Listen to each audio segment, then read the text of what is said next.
Very good afternoon to all of you. स्वागत है आप सभी का स्टडी सर्विस लर्निंग प्लेटफॉर्म पे। जल्दी से आ जाएंगे और आज के इस शानदार सेशन में हम बात करने वाले हैं केमिस्ट्री से रिलेटेड, जो आपका प्रीवियस ईयर की बात करें या फिर कुछ इम्पॉर्टेंट चीज़ें जो है वो आज हम डिस्कस करेंगे, जो कि आप सभी के अपकमिंग एग्जाम में जो है वो आपको हेल्प करेगी। वेरी गुड इवनिंग निशा। अपने दोस्तों के साथ भी सभी ने आज के सेशन को जो है वो शेयर करना है और आई होप आप सभी को सारी चीज़ें जो है वो विजिबल होगी। ऑडियो, वीडियो एंड सारी चीज़ें जो है वो क्लियर है, तो एक बार सभी जो है वो कंफर्म कर दीजिए।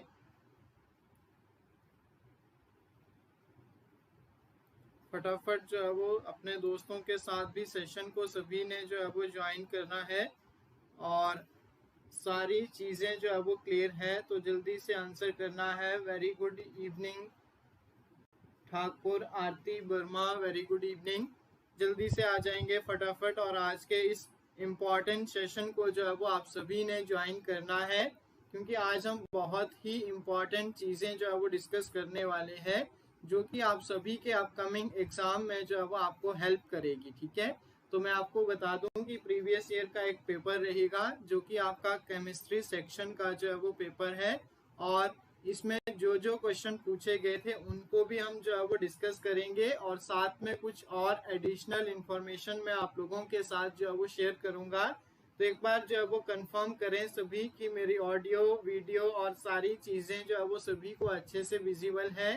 तो सेशन को आज हम जो है वो स्टार्ट करेंगे और आप लोगों ने भी पॉजिटिव रिस्पॉन्ड करना है ताकि सारी चीजें जो है वो अच्छे से हम कवर कर सके इस सेशन के अंदर। तो जितना हो सके उतना इजीली जो है वो हम सिंपल वे में चीज़ों को कंप्लीट करेंगे। तो very good evening Vaishali, Thakur, Manisha, yes सभी का जो है वो बिल्कुल सही है। अब हम देखेंगे कि किस तरह से किस लेवल का क्वेश्चन जो है वो पूछा जाता है। तो चलिए स्टार्ट करते हैं आज के इस सेशन को। आई होप सभी को सारी चीज़ें जो है वो क्लियर होगी। तो आज का हमारा पहला क्वेश्चन कुछ इस तरह से है। 31 क्वेश्चन है कि which of the following is diprotic या फिर डाइबेसिक। तो आपने बताना है कि इनमें से कौन सा डाइपोट्रिक है और डाइबेसिक है। जल्दी से आंसर भी करना है। एसिटिक एसिड है, फॉस्फोरिक एसिड है, सल्फ्यूरिक एसिड है या फिर नाइट्रिक एसिड। तो जल्दी से आंसर कर दीजिए। Which of the following is diprotic या फिर आपके पास डाइबेसिक। तो इनमें से क्या आ जाएगा आपका? Acetic acid, sulphuric acid, phosphoric acid या फिर नाइट्रिक एसिड। तो सभी ने नोट कर लेना है कि जो आपका सल्फ्यूरिक एसिड है उसको हम क्या बोलेंगे कि आपका सल्फ्यूरिक एसिड क्या हो जाएगा? डाइपोट्रिक एसिड जो है वो आ जाएगा। नेक्स्ट देखिए क्वेश्चन नंबर 2 है आज का हमारा। विच of the following has high catenation capability. अब देखिए कैटिनेशन से बहुत बार जब वो क्वेश्चन आता है और क्लासेस के अंदर जब हमने नॉन मेडिकल या फिर मेडिकल के नॉन मेटल पार्ट में, नॉन मेटल का जब हमने पार्ट 2 डिस्कस किया था उसमें मैंने आपको जो है वो एलोट्रॉप्स ऑफ कार्बन, कार्बन के बारे में हमने डिस्कस किया था और वहां पे हमने जो है वो कैटिनेशन के बारे में पढ़ा था। अब देखिए कैटिनेशन होती क्या है, तो याद रखना है कार्बन का कार्बन बॉन्ड से जो है वो कार्बन का कार्बन एटम से जो एक तरह से सेल्फ लिंकेज प्रॉपर्टीज होती है। ठीक है, सेल्फ लिंकेज, अपने आप को दूसरे कार्बन के साथ सेल्फ जो है वो लिंक करना, उस प्रोसेस को हम कैटिनेशन जो है वो बोलते हैं। तो सबसे अधिक हमें कैटिनेशन जो है वो कहाँ पे? कार्बन एटम के अंदर जो है वो देखने को मिलती है। आई होप आप सभी को क्वेश्चन नंबर 2 भी जो है वो अच्छे से क्लियर होगा। नेक्स्ट देखेंगे, ये क्वेश्चन मानो एग्जामिनर का फेवरेट क्वेश्चन है, बहुत बार जो है वो कंटिन्यू हमें जो है वो देखने को मिला है और हर तीसरे एग्जाम में जो है वो आ जाता है। तो याद रखना है हाइड्रोजनेशन। ठीक है, हाइड्रोजनेशन के अंदर आपने बताना है कि हाइड्रोजनीकरण जब होता है तो उस समय आपका कैटालिस्ट जो है वो कौन सा वर्क करता है। ये भी हमने क्लास में क्वेश्चन डिस्कस किया है।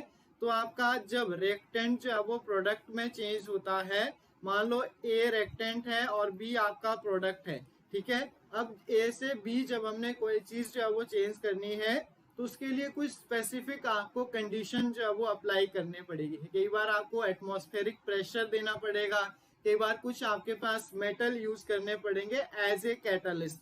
तो आपने याद रखना है कि जब भी आपका हाइड्रोजनीकरण होता है किसका, ऑयल का, तो उस समय हम जो है वो कौन से कैटलिस्ट का जो है वो यूज करते हैं। तो मान लो ये ऑयल है, ऑयल की जब हम क्या करेंगे, हाइड्रोजन गैस इसमें ऐड करेंगे तो बाय प्रोडक्ट में हमें क्या मिलेगा, वेजिटेबल सीड्स जो है वो मिल जाएंगे। तो यहाँ पे हम जो है वो निकल और साथ में आपने याद रखना है प्लेटिनम, मतलब ऑप्शन नंबर बी और सी दोनों जो है वो हमारे बिल्कुल सही आंसर थे। तो निकल और प्लेटिनम जो है वो दोनों यहाँ पे यूज किए जाते हैं। तो कई बार आपको क्वेश्चन आ सकता है तो आपने इजिली जो है वो टैकल करना है कि निकल और प्लेटिनम जो है वो यूज किया जाता है। क्लियर है इतना सभी को? एक बार कमेंट बॉक्स में डन भी करना है सभी ने। नेक्स्ट क्वेश्चन देखिए, क्वेश्चन नंबर 34 है आज का हमारा। तो 34th क्वेश्चन के लिए क्या पूछता है, which of the following most electronegative. अब देखिए इलेक्ट्रोनेगेटिविटी के लिए मैंने एक ही चीज हमेशा करवाई है और जो आपके आसपास ही चीजें जो है वो याद होती है, जिससे मैं ऑलवेज जो है वो आपको बताता हूँ कि फोन से आपने याद रखना है कि जो आपकी इलेक्ट्रोनेगेटिविटी है वो किस तरह से जो है वो क्या करती है, चीजों को कवर करती है। तो आपने पढ़ा भी होगा हाइड्रोजन बॉन्डिंग के लिए इलेक्ट्रोनेगेटिव एटम जो है वो बहुत इंपॉर्टेंट रोल प्ले करता है। हाइड्रोजन के साथ जो है वो यही इलेक्ट्रोनेगेटिव एलिमेंट जो है वो बनते हैं तो आपका हाइड्रोजन बॉन्ड बनता है। हाइड्रोजन बॉन्डिंग में हमने दो तरीके से इंट्रा और इंटर जो है वो पढ़ रखी है। अब यहाँ पे क्वेश्चन है कि मोस्ट इलेक्ट्रोनेगेटिव एलिमेंट कौन है। तो आपने याद रखना है पूरे पीरियोडिक टेबल के अंदर आपका फ्लोरीन जो है वो मोस्ट इलेक्ट्रोनेगेटिव एलिमेंट जो है वो आ जाता है। That is option number C. अगर सेशन आपको अच्छा लग रहा है, चीजें हेल्पफुल है, तो लाइक शेयर और अपने मल्टी फ्रेंड्स के साथ जो है वो शेयर कर सकते हैं। अब देखिए मेटल और नॉन मेटल में मैंने दो चीजें आपको हमेशा करवाई है, मेलाबिलिटी और डक्टिलिटी। दो चीजें आती हैं, याद रखना है आपने, एक आपकी डक्टिलिटी आती है, एक मेलेबिलिटी आती है। ठीक है, तो मेलेबिलिटी क्या होती है, जब भी हम चीजों को किस तरह से, ठीक है, चादरों में जो है वो बदल सकते हैं, पीट पीट करके हम्बल्स करके जो है वो चादरों में चेंज करेंगे तो आपका मेलेबिलिटी आएगी। और डक्टिलिटी होता है तारों में जो है वो चेंज कर सकते हैं। अब यहाँ पे क्वेश्चन क्या है कि which of the following is most malleable metal, जो है वो कौन सा है। तो आप क्या बोलेंगे कि गोल्ड जो है वो उसकी मेलेबिलिटी जो है वो मैक्सिमम आएगी, किसकी, गोल्ड मेटल की जो है वो मेलेबिलिटी मैक्सिमम आएगी, हमेशा याद रखना है। नेक्स्ट देखिए, अगर डक्टिलिटी से क्वेश्चन आता है तब भी आप जो है वो गोल्ड की तरफ ही जाएंगे। नेक्स्ट देखेंगे क्वेश्चन नंबर हमारा 36 है। क्वेश्चन काफी इजी है। देखिए बहुत बार क्वेश्चन आता है और आर्टिफिशियल रेन से क्वेश्चन आता है, याद रखना है आर्टिफिशियल रेन से जो है वो क्वेश्चन आता है। तो आपने हमेशा याद रखना है सिल्वर आयोडाइड। सिल्वर आयोडाइड जो है वो आपका रिस्पॉन्सिबल रहता है for the production of artificial rain. ठीक है, आर्टिफिशियल रेन के लिए आपका सिल्वर ब्रोमाइड जो है वो हमेशा रिस्पॉन्सिबल होगा।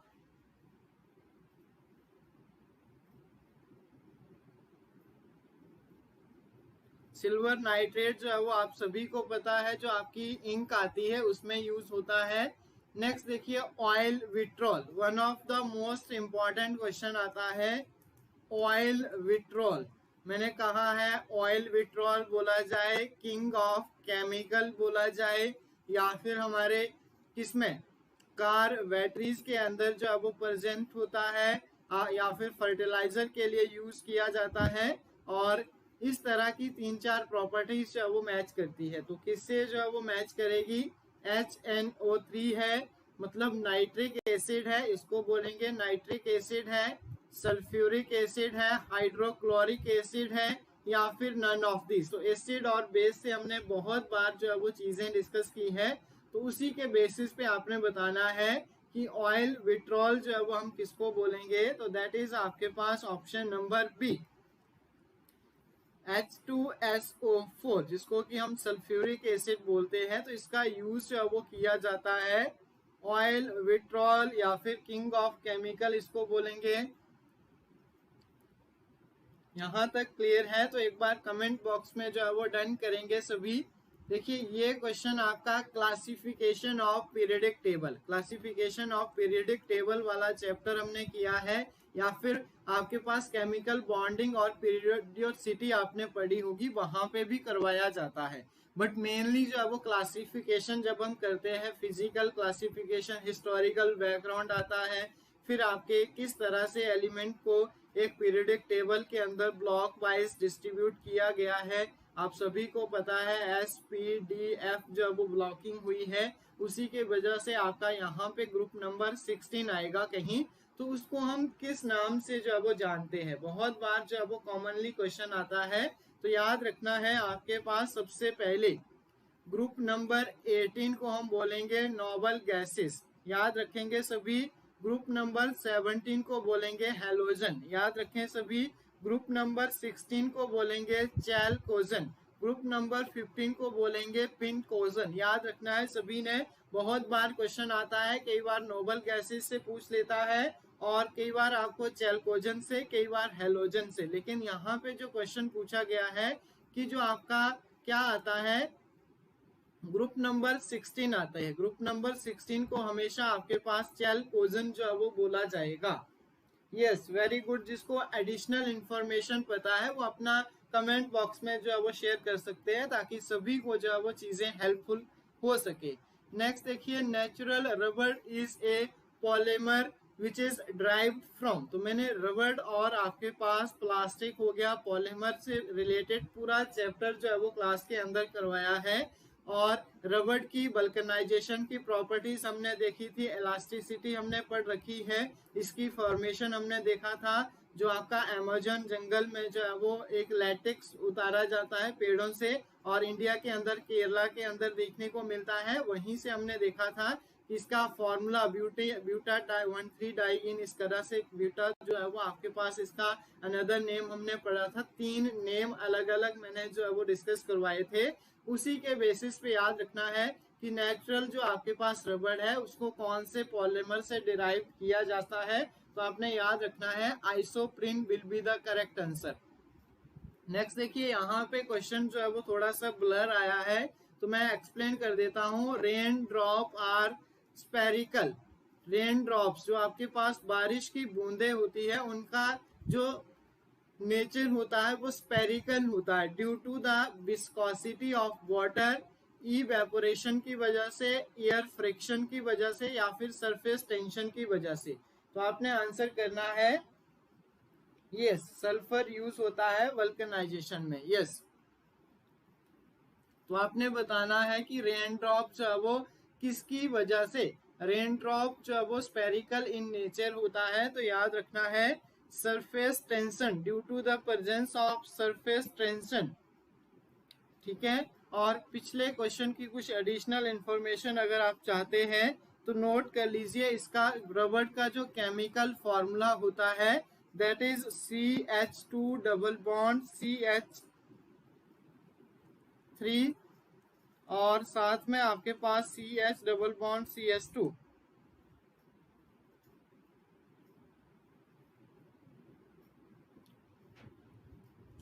नेक्स्ट देखेंगे, इसके बाद अगला क्वेश्चन है, ये भी इम्पोर्टेंट क्वेश्चन है और ब्लर आया है, तो इसीलिए आप जो है वो अच्छे से कवर कर लें इसको। क्या बोलता है, vitamin which of the following vitamin is contain under cobalt. तो कोबाल्ट के अंदर इनमें से कौन सी विटामिन जो है वो प्रेजेंट होती है। ये भी काफी शानदार क्वेश्चन है और बहुत बार जो है वो आया हुआ है। विटामिन से क्वेश्चन आता है तो फिर से मैं याद करवा देता हूँ, रथ एक टॉफी है, इससे याद करना है सभी ने।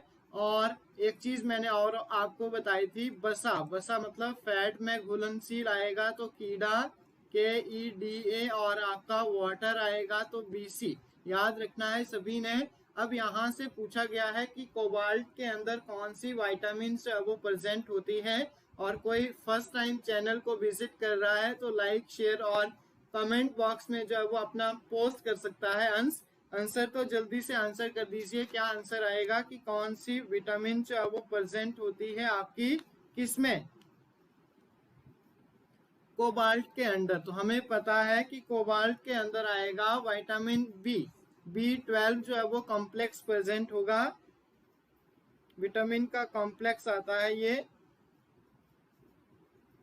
नेक्स्ट देखिए लोएस्ट आयोनाइजेशन एनर्जी, तो ये भी मैं आपको क्लास के अंदर डिस्कस करवा चुका हूँ, the concept of ionisation enthalpy, क्योंकि हमने क्या पढ़ा था क्लासिफिकेशन ऑफ पीरियडिक टेबल के अंदर पार्ट 4, जब हमने ट्रेंड्स पढ़ा था कि ड्रॉन द ग्रुप किस तरह से चीजें बरी करती है अलोंग द पीरियड, इलेक्ट्रोनेगेटिविटी हमने पढ़ा था, वैलेंसी के बारे में पढ़ा था, न्यूक्लियर चार्ज के बारे में पढ़ा था, मेटेलिक करेक्टर क्या करता है, एसिडिक स्ट्रेंथ क्या करती है, इलेक्ट्रॉन गेन इंथैल्पी क्या करती है, ये सारी चीजें हमने डिस्कस की है। अब आपकी बारी है कि lowest ionisation enthalpy are found in, तो किसके अंदर जो है वो आयोनाइजेशन इंथैल्पी को जो है वो फाउंड किया जाता है, लो। तो याद रखना है आपने लोएस्ट आयोनाइजेशन इंथैल्पी आपकी कहाँ पे आएगी, फटाफट आंसर करना है सभी ने, जल्दी से आंसर कर दीजिए। Inert gas, alkali metal, transition metal या फिर हेलोजन, फटाफट आंसर करो। I am still waiting for your answer, सभी ने आंसर करना है जल्दी जल्दी। तो अगर हम बात करें आयोनाइजेशन इंथैल्पी जो है वो अल्कली मेटल में, क्योंकि यहाँ पे तो स्टेबल है, फुली फिल्ड है, तो देना नहीं चाहेगा, ठीक है। तो यहाँ पे जो है वो आपके पास इजीली हम जो है वो क्या कर पाएंगे, डिफरेंशिएट कर पाएंगे, ठीक है। नेक्स्ट देखिए द एटम कार्बन C6 और 13 है और नाइट्रोजन 7 और 14। तो मैं आपको किसमें एटॉमिक स्ट्रक्चर याद रखें, एटॉमिक स्ट्रक्चर के अंदर पार्ट सेकंड के अंदर हमने डिस्कस किया था स्पीसीज के बारे में, तो मैं ट्रिक दूंगा वहीं से आपने याद करना है। आइसोटॉप, टॉप का मतलब है बॉटम सेम होना चाहिए, टॉप का उल्टा क्या होता है, बॉटम। तो जहां पे आपका ये जेड एटम है इसका ये एटॉमिक नंबर है और आपका एक्स कोई एलिमेंट है, ये इसका एटॉमिक नंबर है, ये इसका मास नंबर है। जब भी आपका बॉटम सेम होगा, जेड मतलब एटॉमिक नंबर सेम होगा, उस केस में हम बोलेंगे हाइड्रोजन 1 1 2 1 3 आइसोटॉपिक स्पीसीज। जब आपके पास क्या होगा, बॉटम के अलावा बेट, आइसो टॉप के बाद आइसो बार आता है, ठीक है, आइसो बार आता है, तो बार मतलब भार, और पंजाबी में बार या फिर पार इसको बोला जाता है, पार, ठीक है। तो उसी के से आपने कोरिलेट करना है कि पार जब आपके पास पार जो है वो सेम हो जाएगा, वेट जो है वो सेम हो जाएगा, तो हम क्या बोलेंगे कि आपका आइसोबारिक स्पीसीज है, मतलब ऊपर वाला ए जो है वो इक्वल आ जाएगा। और याद रखना है आइसोटॉनिक के अंदर नंबर ऑफ न्यूट्रॉन, न्यूट्रॉन कैसे निकलते हैं, तो 13 माइनस 6 करेंगे तो कितना आ जाएगा 7, 14 माइनस 7 करेंगे तो 7, ठीक है। We know that mass number is equal to atomic number plus number of neutron, number of neutron निकालने हैं तो a माइनस जेड कर दीजिए, फटाफट आंसर आ जाएगा। तो याद रखना है हमेशा कि इस तरह की जो आपके पास स्पीसीज होती है that will isotonic species. Clear हुआ सभी को कॉन्सेप्ट, यस और नो, एक बार कमेंट बॉक्स में आंसर करना है सभी ने, डन है या फिर नहीं।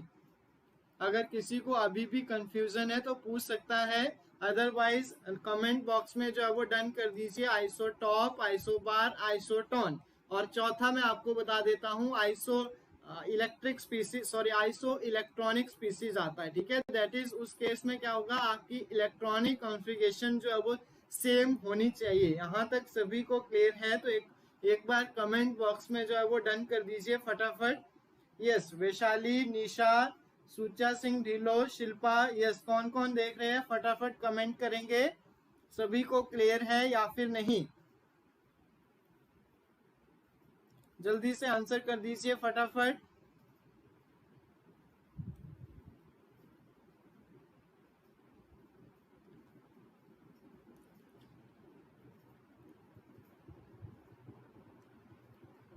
नेक्स्ट देखिए, what would be the shape of ClF3 molecules which has 3 single bond and 2 lone pair. तो पहले ही इन्होंने मेंशन जो है वो कर दिया है कि आपके पास एक कंपाउंड आएगा ClF3 मॉलिक्यूल, जिसके अंदर 3 सिंगल बॉन्ड है और 2 जो है वो लॉन पेयर आएंगे। तो उस तरह की जो आपके पास फॉर्मेशन होगी उसको हम क्या बोलेंगे, शेप जो है वो कैसे बनेगी। तो याद रखना है ट्रायगोनल प्लेनर जो है वो उस शेप को हम बोलेंगे।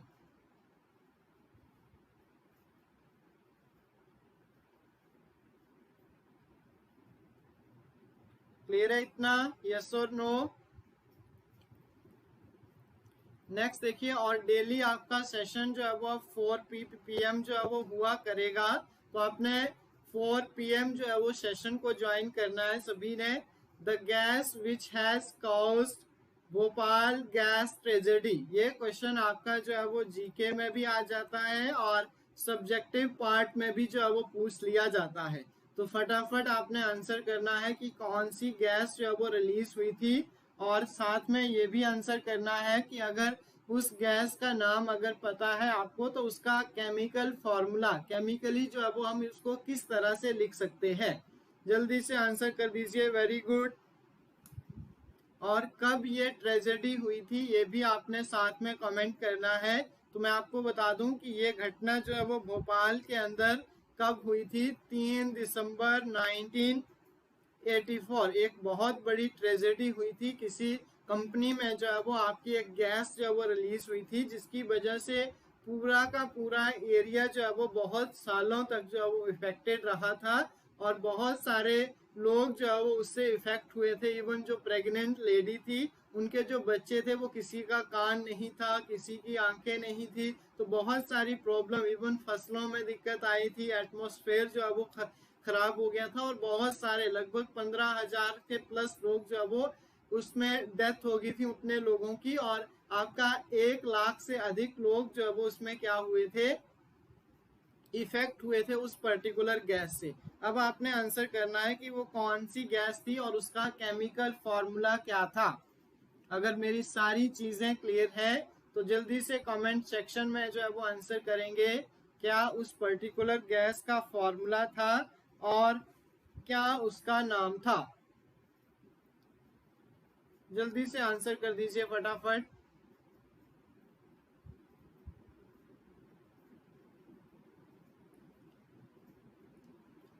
तो नोट कर लीजिए, नहीं है पता तो मिथाइल आइसोसाइनेट, ठीक है, methyl isocyanate. Yes, Ritu Bhardwaj very good, Shilpa Sharma very good. जल्दी जल्दी आंसर भी करते रहना है सभी ने।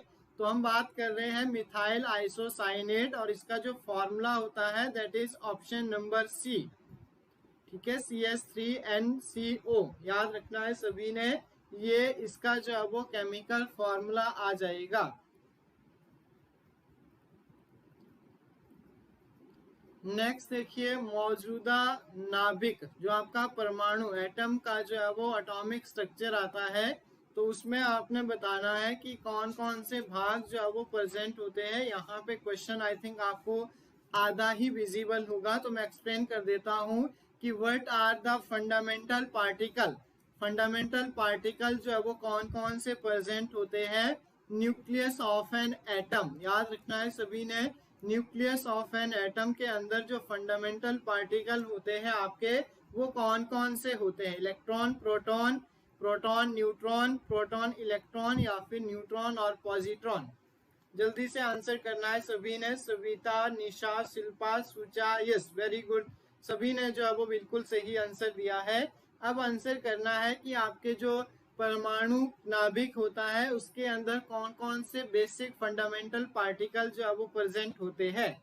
तो याद रखना है प्रोटॉन और न्यूट्रॉन जो है वो उसके अंदर प्रेजेंट होते हैं और इलेक्ट्रॉन जो है वो इसके चारों ओर। बट ऐसा कुछ भी नहीं है, जब आप क्वांटम थ्योरी या फिर जो है वो हाई स्टैंडर्ड में जाएंगे, ठीक है, क्वांटम मैकेनिक्स पढ़ लेते हैं, तब आप देखेंगे कि कुछ भी नहीं है ऐसा। इलेक्ट्रॉन, प्रोटॉन और particle as well as wave मैंने करवा रखा है। तो याद रखना है सभी ने, इसमें प्रोटॉन और न्यूट्रॉन जो है वो प्रेजेंट होते हैं। नेक्स्ट देखिए, एक आपको क्या दिया है, कंपाउंड दिया है और IUPAC नेमिंग जो है वो करनी है। तो फटाफट इसकी नेमिंग कर दीजिए, क्या नेमिंग होगी इसमें।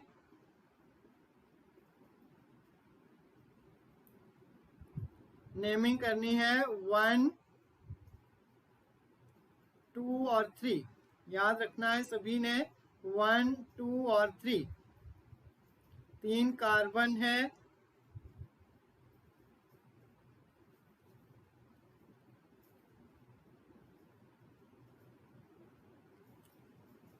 जल्दी से आंसर कर दीजिए क्या नेमिंग आएगी इसकी।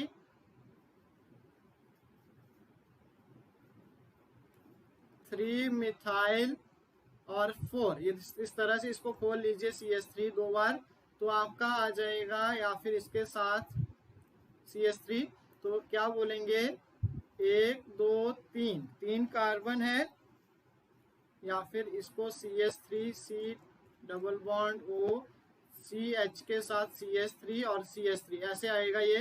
तो 1, 2 और 3 ऐसे खोलेंगे, तो 1, 2, 3 और 4, 3 पोजीशन पे एक मिथाइल आएगा। फिर ब्यूटेन, ब्यूटेन कितना 1, 2, 3, 4 कार्बन है, तो ब्यूटा आ जाएगा। और 2 ऑन, 2 पोजीशन पे क्या है कीटोन ग्रुप लगा है, तो हम क्या बोलेंगे 3 मिथाइल ब्यूटेन 2 ऑन। समझ आ गया सभी को।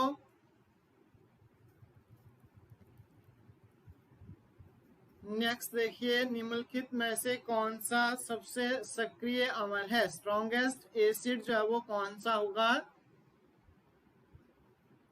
निम्नलिखित में से कौन सा शक्तिशाली अम्ल है।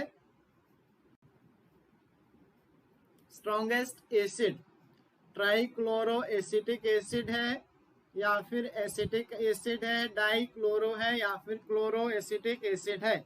तो जहां पे मैक्सिमम लगे हैं 3 लगे हैं, तो हम क्या बोलेंगे ट्राइक्लोरो एसिटिक एसिड सबसे स्ट्रॉन्ग आ जाएगा, ऑप्शन नंबर ए। नेक्स्ट देखिए, नेक्स्ट क्वेश्चन क्या है। एलिफेटिक प्राथमिक अमीनो क्या बोलता है। Primary aliphatic amines. याद रखना है प्राइमरी एलिफेटिक अमाइंस को निम्नलिखित में से कौन से टेस्ट से जो है वो क्या किया जाता है, प्रयुक्त किया जाता है। जल्दी से आंसर करना है। Which of the following is used a test for the aliphatic primary amines. तो कौन सा टेस्ट किया जाएगा अमाइंस के लिए, तो नोट करना है आइसोसाइनेट टेस्ट का जो है वो यूज किया जाता है फॉर द प्रोडक्शन या फिर for the formation of aliphatic primary amines. Option number C हमारा जो है वो बिल्कुल सही आंसर है। आइसोसाइनेट टेस्ट का जो है वो यूज किया जाता है। नेक्स्ट देखेंगे, नेक्स्ट क्वेश्चन क्या है। सोडियम मेटल और 6 बजे दोबारा से हम ज्वाइन करेंगे और 6 PM हम जीके का सेशन जो है वो डिस्कस करेंगे। तो 6 PM भी आप लोगों ने क्लास को ज्वाइन करना है। नेक्स्ट देखिए, सोडियम धातु, उसमें हम टॉप 60 100 क्वेश्चन जो है वो डिस्कस करेंगे। तो सोडियम मेटल को हम कौन से ऑयल के अंदर डुबो के रखते हैं, तो आप सभी को पता है केरोसिन ऑयल। रिएक्टिविटी काफी हाई रहती है। केशव ने कहा मेरे आलू जरा फीके पड़े हैं, कौन है आगे आओ। रिएक्टिविटी सीरीज, और जब इसको खुले में छोड़ देते हैं तो आग पकड़ लेता है, ये भी आपने पढ़ा है। तो केरोसिन ऑयल के अंदर जो है वो डुबो के रखा जाता है। नेक्स्ट देखिए, न्यूक्लियर रिएक्टर में मॉडरेटर जो है वो क्या यूज किया जाता है। In nuclear reactor as a moderator जो है वो क्या यूज किया जाता है।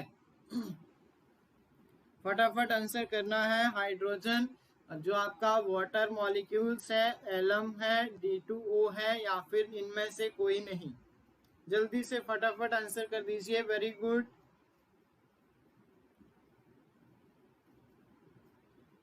यस, विशाली, इतू, निशा, शिल्पा, सविता, यस निशा वेरी गुड। कुसुम चंदेल वेरी गुड। सुचा सिंह ढिलो वेरी गुड। जल्दी जल्दी आंसर करना है सभी ने। देखिए, पार्टिसिपेशन इज द की। जब तक आप लोग आंसर नहीं करेंगे तब तक आपको कैसे पता चलेगा कि हम जो है वो क्या करते हैं, किस चीज का कितनी प्रिपरेशन हमारी हुई है। तो कौन सा यूज करेंगे D2O, और साथ में ग्रेफाइट भी जो है वो यूज किया जाता है। यस, नेक्स्ट देखिए percentage of free space in body central cubic unit. Body central cubic आपके पास सेल जो आएगा बीसीसी के अंदर जो है वो परसेंटेज हमने निकालनी है। तो पैकिंग फ्रैक्शन की बात करें तो क्या फॉर्मूला होता है, volume occupied by the unit cell divided by volume of the unit cell. तो पैकिंग एफिशिएंसी के अकॉर्डिंग 2 इंटू 4/3 पाई r³ होगा और इसके नीचे आपके पास आ जाएगा 4r√3 का होल क्यूब। इसको जब हम करेंगे तो इसको सॉल्व करने के बाद आपका आएगा √3 डिवाइडेड बाय 8 पाई, जिसकी वैल्यू निकलती है 0.68। इसको चेंज करेंगे तो हमारे पास निकलेगा कितना, 68%। 68% तो 100 में से 68% माइनस करेंगे तो हमारे पास आ जाएगा 32%। Option number C. नेक्स्ट देखिए Solvay process is use for manufacturing. अब देखिए व्हेन जब आपके पास हम क्या करते हैं, फायर एग्जीक्यूशन के अंदर जो है वो ऑपरेट किया जाता है तो उसमें सल्फ्यूरिक एसिड जो है वो गेट ऑक्सीडाइज या फिर सल्फ्यूरिक एसिड जो है वो मिक्सअप किया जाता है। किसके साथ, सल्फ्यूरिक एसिड जो है वो आपका मिक्स किया जाता है NaHCO3, याद रखना है, सोडियम हाइड्रोजन कार्बोनेट के साथ to produce lot of carbon dioxide. क्योंकि जब आपके आग लगती है तो कार्बन डाइऑक्साइड के सिलेंडर जो है वो यूज किए जाते हैं, तो वहां पे आपके पास क्या आ जाएगा, CO2 जो है वो क्या होगा, रिलीज होगा। उसके साथ जो है वो सोडियम हाइड्रोजन कार्बोनेट के साथ सल्फ्यूरिक एसिड जो है वो मिलाया जाता है ताकि हमारे पास जो है वो ये मिक्सचर जो है वो fire execution as a work करें। तो उस समय याद रखना है ए और बी इसमें दोनों प्रोडक्ट जो है वो सॉल्वे प्रोसेस के अंदर यूज किए जाते हैं। ऑप्शन नंबर ए और बी दोनों जो है वो हमारे सही आंसर आएंगे। नेक्स्ट देखिए निम्नलिखित में से which of the following is the weak base. इनमें से कौन सा वीक बेस है, potassium, lithium, strontium and calcium hydroxide दे रखे हैं। अब आपने बताना है कि इनमें से कौन सा जो है वो वीकेस्ट आएगा, तो जिसका साइज सबसे कम होगा लिथियम जो है वो सबसे वीकेस्ट आपके पास बेस जो है वो निकल कर आ जाएगा। नेक्स्ट देखिए फायर एग्जीक्यूशन की बात करें, आई थिंक मैंने पिछला क्वेश्चन आपको थोड़ा सा कंफ्यूजन करवा दिया, तो इसमें आप सॉरी चेक कर लेना। इसमें सोडियम हाइड्रोक्साइड का ही यहाँ पे Na2CO3 सोडियम कार्बोनेट का ही यूज करते हैं और ये जो प्रोसेस यूज होती है वो फायर एग्जीक्यूशन के लिए होती है। तो फायर एग्जीक्यूशन के लिए मैं आपको नेक्स्ट बताता हूँ, सॉल्वे प्रोसेस के अंदर आपका यूज होता है Na2CO3, याद रखना है यही आपका प्रोड्यूस होता है सॉल्वे प्रोसेस के अंदर। Sodium bicarbonate Na2CO3 10 molecules of water. और जो आपका फायर एग्जीक्यूशन था इसके बारे में मैंने आपको बताया, तो ए और बी दोनों इसके सही आंसर थे।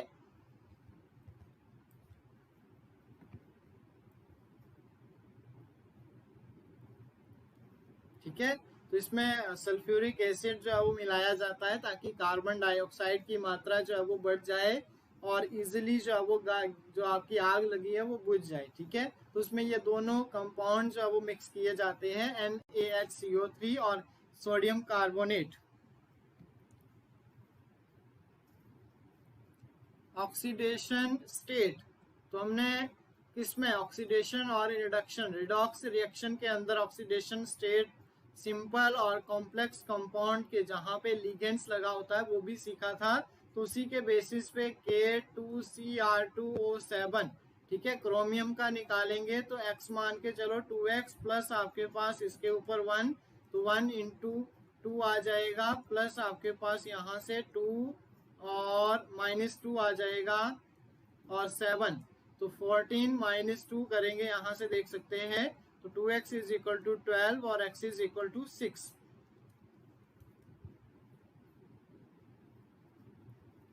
नेक्स्ट देखिए, which of the following pair the ions are isoelectronic. Isoelectronics जो है वो बताना है। मैंने अभी आपको बताया है जहां पे इलेक्ट्रॉनिक कॉन्फ़िगरेशन आपकी क्या होती है, इक्वल आ जाए तो आप क्या बोलेंगे कि आइसो इलेक्ट्रॉनिक है। यहाँ पे देखेंगे तो +1 करेंगे, +2 करेंगे, ठीक है, तो 10 और 10। यहाँ पे मैं बात करता हूँ एल्यूमिनियम से 3 माइनस करने हैं तो कितना आ जाएगा,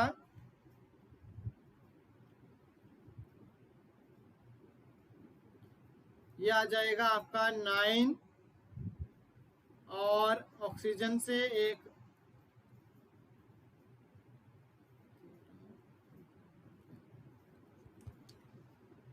ठीक है, तो यहाँ पे मैच नहीं करेंगे आपके। और यहाँ पे अगर 2 लूज करता है तो 10 और 10, यहाँ पे आपका 11 और 10 का कॉम्बिनेशन बनेगा। तो आपने याद रखना है कि ए और सी दोनों जो है वो आइसो इलेक्ट्रॉनिक स्पीसीज है, ठीक है। एल्यूमिनियम 3 जो है वो लूज करेगा और ऑक्सीजन 1 करेगा, ठीक है। एल्यूमिनियम 3 करेगा तो 10 आ जाएगा, ऑक्सीजन 1 करेगा तो 9 आ जाएगा। 10 और 9 का कॉम्बिनेशन होगा तो यहाँ पे बात नहीं बनेगी। 10 और 10 और ऊपर भी आपका 10 और 10, ठीक है, तब हम बोलेंगे iso electronic species. I hope आप सभी ने सेशन को जो है वो एंजॉय किया होगा। फीडबैक भी देनी है लास्ट में आप लोगों ने। और कल अगर कंडक्ट करना है तो टाइमिंग सेम टाइमिंग, ठीक है, या फिर कुछ चेंजेस करने हैं और भी डिफरेंट पेपर्स जो है वो डिस्कस करने हैं, तो आप एक बार कंफर्म कर दीजिए। Which of the following is liquid at room temperature, इनमें से कौन सा एक जो है वो रूम पे जो है वो लिक्विड फॉर्म में देखने को मिलता है।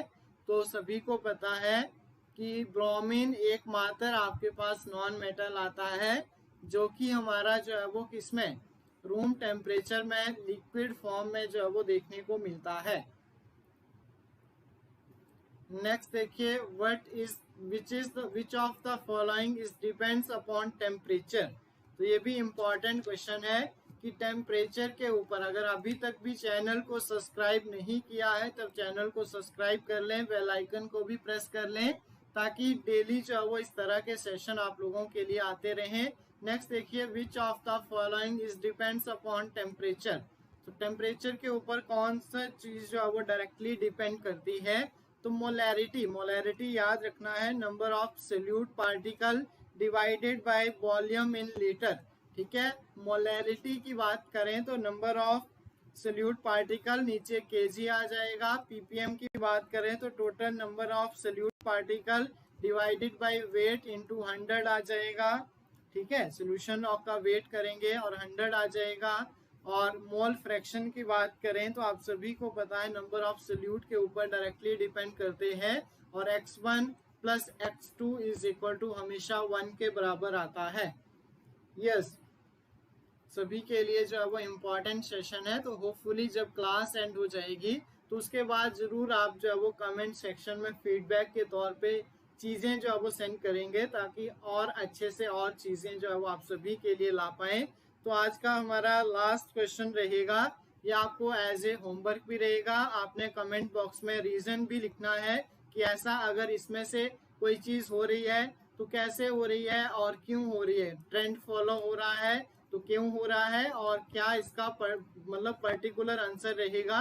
तो ये आपने कमेंट बॉक्स में जो है वो आंसर करना है। आप लोगों का एक क्वेश्चन रहेगा एज ए होमवर्क, मैंने आपको ये क्वेश्चन दिया। तो आई होप आप सभी ने सेशन को जो है वो एंजॉय किया है। अगर वीडियो अगर आपको अच्छी लगती है तो लाइक करना है, शेयर करना है अपने मल्टी फ्रेंड्स के साथ। और मैं आपको बता दूं कि हमारे रिसेंटली जो है वो HP TGT कमीशन के बैचेस जो है वो स्टार्ट हुए हैं, जिसमें मेडिकल हो गया, नॉन मेडिकल हो गया, TGT आर्ट्स हो गया, LT हो गया, JBT हो गया। इनके सभी बैचेस जो है वो अवेलेबल है 2023 और 24 के लिए। आप में से भी कोई ज्वाइन करना चाहता है तो ज्वाइन कर सकता है। और टैट की बात करूं तो दिसंबर टैट के लिए रजिस्ट्रेशन दिसंबर टेट के लिए अगर आप रजिस्टर करना चाहते हैं तो 20 जून से हमारी रजिस्ट्रेशन जो है वो स्टार्ट है, उसको भी आप विजिट कर सकते हैं। अगर कोई क्वेश्चन हो, क्वेरी हो, तो आप जो है वो ऑफिशियल नंबर है 7591046600 पे जो है वो कांटेक्ट कर सकते हैं। तो thank you so much for watching this amazing session. Hopefully आपने एंजॉय किया होगा। फीडबैक के तौर पे कमेंट बॉक्स में फीडबैक जरूर देना है आपने, टाइमिंग भी शेयर करनी है, और मैंने आपको कोर्सेज जो है वो बता दिए हैं। स्टडी सर्विस ऐप जो है वो आप डाउनलोड कर सकते हैं प्ले स्टोर पे, अपना कोर्स जो है वो विजिट कर सकते हैं। और जिन्होंने अभी तक भी टेट का जो है वो जून के लिए भरना है, देना है, तो हमारे पास रिकॉर्डेड बैच रहेगा। मैं आपको बार बार बता रहा हूँ, प्रैक्टिस सेट आपको मिल जाएंगे और रिकॉर्डेड बैच भी मिल जाएगा 50% ऑफ के साथ, उसको भी आप जो है वो विजिट कर सकते हैं। तो थैंक यू सो मच, आज के लिए काफ़ी है इतना। बाकी मिलते हैं 4 बजे कल के सेशन में, और कल मैं 60 क्वेश्चन लाऊंगा। 30 के अलावा 60 क्वेश्चन जो है वो हम एक ही सेशन में कल डिस्कस करेंगे। तब तक के लिए thank you so much, thanks a lot for watching. इसी तरह से जो है वो स्टडी सर्विस के साथ बने रहें, और भी आपको जो है वो अच्छे लेवल की चीज़ें जो है वो देखने को मिलेगी।